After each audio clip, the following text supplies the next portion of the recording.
لیکن ساتھ ہی ساتھ عبرانیوں کے مصنف نے جس بھید کو کھولا ہے، ابراہیم کے ایمان کے جس بھید کو کھولا ہے وہ یہ ہے کیونکہ وہ سمجھا کہ خدا مردوں میں سے جلانے پر قادر ہے۔ ابراہیم جب اپنے بیٹے کو قربان کرنے کے لیے، نذر کرنے کے لیے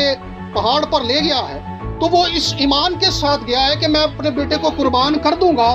تو جس خدا کی حضوری میں نے اپنے بیٹے کو قربان کرنا ہے، جو خدا مجھ پہ حران میں ظاہر ہوا تھا، وہ خدا جس نے مجھ سے وعدہ کیا ہے کہ وہ مجھے قوموں کا باپ بنائے گا،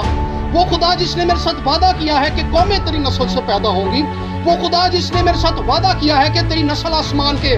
ستاروں کی مانند ہوگی، وہ خدا اتنا قادر ہے، وہ خدا اتنا زوراور ہے، وہ خدا اتنا شکتیشالی ہے، اس خدا کی قدرت اور اس کے اختیار کی کوئی حد نہیں ہے، وہ اس قدر عظیم اور اس قدر بزرگ ہے کہ وہ اپنی قدرت کے زور سے میرے مرے ہوئے بیٹے کو پھر سے زندہ کر دے گا۔